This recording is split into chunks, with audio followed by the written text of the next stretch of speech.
Oui, j'ai mis une lettre pour vous montrer le journal, voilà, hein, c'est la une de l'équipe ce matin, c'est le football, c'est Marseille, défait par l'Atlético de Madrid. On a d'ailleurs à la une la photo des héros avec Payet qui sort en pleurant et puis Griezmann qui crucifie les Marseillais. C'est rigolo parce qu'hier l'équipe titrait aux armes, citoyens, la Marseillaise, et ce matin aux larmes. Voilà, donc le foot. Vous l'avez dit, voilà, pas de deuxième titre européen pour Marseille, donc battu par l'Atlético Madrid. C'est la troisième défaite quand même en finale d'Europa League pour ces Marseillais.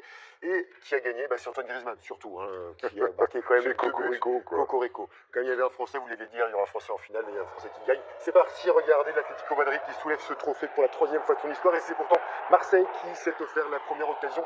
4e minute par Germain qui rate sa frappe. 21e minute, c'est l'Espagnol Griezmann, français-espagnol qui marque et qui prend le gardien français Mandanda à contre-pied.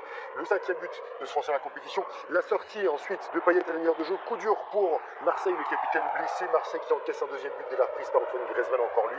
Il y a 10 minutes de la fin, Mitroglou aurait pu réduire le score. L'OM qui encaisse un troisième but par Gabi, capitaine madrilène. L'Atlético l'emporte donc 3-0. Voilà pour le football. Alors il y a du hand également. Du handball avec un petit peu de chamboulement en tête du championnat. On est bientôt à la fin. Ah, c'est serré. Et Paris prend la tête provisoirement. Je vous explique tout ça. Regardez, avec un match hier soir à domicile, Paris qui a battu Aix-en-Provence. On est à 2 journées de la fin du championnat. Aix est 6e, Paris 1er en attendant le choc Montpellier-Nantes. Ce soir, et en cas de victoire, les Montpelliérains retrouveront la tête et Nantes restera 3e.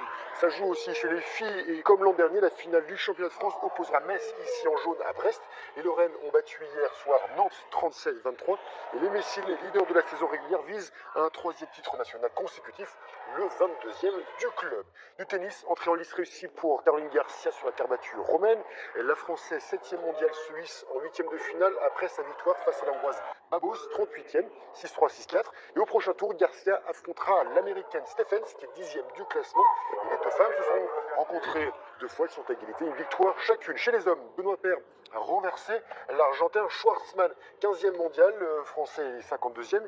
Il n'est pas passé loin de la défaite, c'était serré. Il a inversé la vapeur, 2-6, 6-4, 6-2. Et pour une place en quart de finale, Paire devra se débarrasser du Croate Silic qui est quand même 5e mondial. Gros morceau. En revanche, ça s'est moins bien passé pour le numéro 1 français, Lucas Pouille. Ça faisait longtemps qu'on attendait des victoires, parce qu'il a été souvent sorti dès le début des tournois. Et il s'arrête au 2e tour, battu par le Britannique Kyle Edmond, 6-2, 7-6. Il y a quand même un progrès.